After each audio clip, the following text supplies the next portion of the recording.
I'd like to ask you all a question. What's the first thing that comes to your mind when you see this man?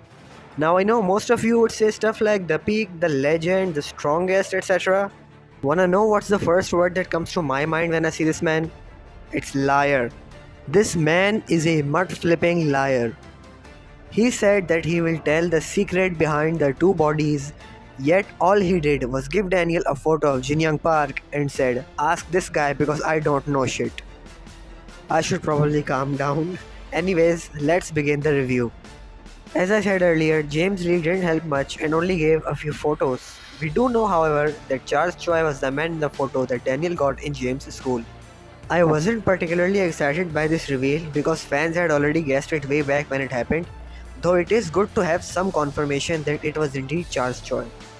Then we see that all of Big Deal aside from Jake and Lineman is most likely arrested. There could be a few of their members hiding like Sinu because I don't think the police is fast enough to catch him, and also because I don't want to see him captured again after the second affiliate arc. Samuel getting caught by the workers was something that we knew was gonna happen, but him and Johan getting sent to Jinyoung Park's lab with Daniel's second body as held was something I didn't think would happen. This was also where we got to see the reveal of the female member of the White Tiger Job Center, Sarah Shin. I'm looking forward to seeing how Samuel would interact with her in the future, as we know Samuel is not afraid to hit women. Jinyoung Park wasn't the first affiliate like we all thought. Gu saying he doesn't know who to kill means he's still not fully on the worker side yet. So he could be talking about saving Samuel or killing Samuel for betraying Eugene, we never know. Gu is just that unpredictable. Jay's return was unexpected but pleasant as we haven't seen him properly since the hostel arc. Hudson An joining Daniel's crew was really good to see, however making it a cliffhanger was a dumb move as PTJ has been making all chapters end with either a cliffhanger or an introduction. And yeah, I know we all have grown to like it now, but at the time of release, Allied was a really dumbo ass name. The scene with Xiaolong which showed us that Jake gave himself up to save Xiaolong for his love made sense, but at the same time it didn't make any sense because Jake's entire crew was endangered, so him choosing a stranger over his crew was not a good move. I suppose saving him might come in handy in the future as he seemed to be really grateful towards Jake for doing that. The scene after Xiaolong saved Vivi when he was standing in front of the Cheon guards that were running towards him to attack looked very badass. It is now one of my most favorite panels in Lookism. Charles Choi's weakness wasn't anything that we were predicting. It was pretty underwhelming for Eugene to be thinking that's enough to threaten someone like Charles Choi. James Lee and Eugene were already working together, so their partnership extending didn't really have that much weight for me. Charles Choi then making the same face while saying the same thing as James Lee did was super suspicious. The James is Charles' second body theorists were really getting crazy and I don't think I can deny it now. Daniel meeting his mom after losing weight and seeing her get surprised was very wholesome, and he finally apologized to her for his bad behavior from the first chapters, which is good development for his character to grow. It was good that we finally have names for Daniel's parents. His dad is called Sangcheol Park and his mom Sonui Park for those who didn't notice it. We also found out that Daniel's parents knew Jinyoung Park when he was young, so it's not too far-fetched to think that Sangcheol was also a part of Gapryong's fist. Getting to know more about the pre-generation members, especially the Gapryong's fist members, is always welcome, and introducing Lightning Choi is a good way to let Jake know the history of the fist without going through any trouble. Getting to see Daniel's cousins again was good, especially to see Daniel flex his looks, money and connections. His grandma calling him Jinyoung was a good twist. The introduction of the first gen king and the second generation of Chung Chong was very well done, although I have to say I am not a fan of the snake eyes. I don't really get how Gun became multiple opponents in that small flashback. Does Gun know the Shadow Clone Jutsu or something? The panels of the Puppy Mill owner reminded me of the early chapters with all the crazy panels. Hudson's first fight as a member of Allied was really enjoyable, and his flashback with Taesu where he received the quote was well placed for us to cheer for him as he's officially one of the good guys now. Jihan's flashback made no sense to me as he beat Jibom without much difficulty, but a few chapters earlier Jibom was scolding him as if he was stronger.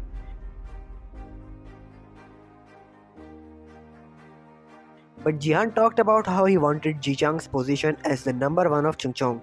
So at least this flashback had one moment that was relevant to the future. Jay fighting after such a long time was a delight to see as he has a unique fighting style with the Systema and Kali Arnis combo.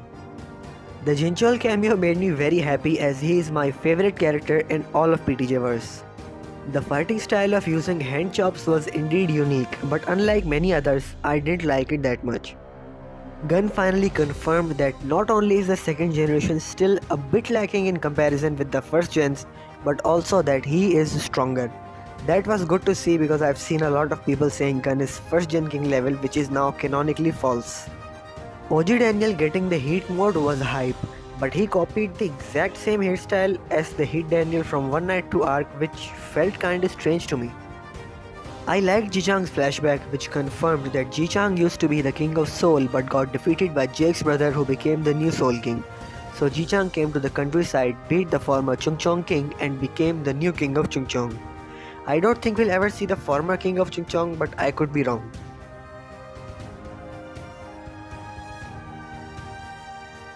Hudson and Jay saving Daniel from dying was one of my favorite parts of this arc. Daniel copying James Lee was something that no one expected, at least to my knowledge, especially against a Gen 1 king who has a grudge against James. I was worried and hyped at the same time.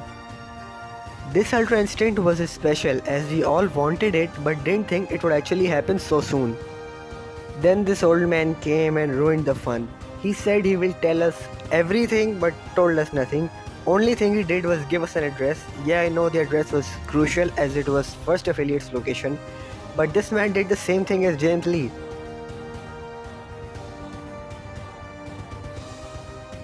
We also got confirmation that Charles Choi is indeed a villain and there's no chance of him being a misunderstood good guy like many theorists out there want you to believe.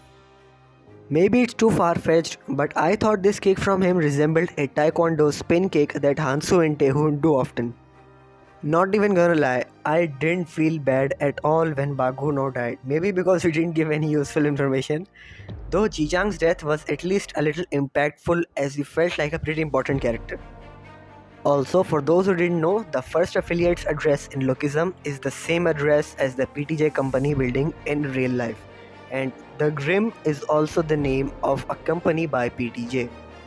I wasn't really thrilled when the doctor from Ghost Scene showed up again as the first affiliate president. And one thing I don't understand is that if Hangyul is a plastic surgeon, then why was he taking blood from Goo? I don't know much about doctors, but do plastic surgery clinics usually take blood donations? Y'all tell me in the comments. Seeing all the Gen 1 kings gather at Ji-Chang's funeral was really heartwarming, especially when Taesu and Gongseop said they won't fight today in Ji-Chang's memory. Also, Taesu said he will investigate Ji-Chang's death, so we'll probably see the results of that soon. Like I said about Jihan's flashback earlier, he wanted to be the number 1 of Chungcheong, so he finally became that, and him carrying on Ji-Chang's legacy by wearing his jacket was nice to see. Lightning Choi gave Jake the address of first affiliate as well, so we can hope to see him there. And he will be teaching Lineman now, so I am excited to see Lineman's growth as he's one of my favorite characters.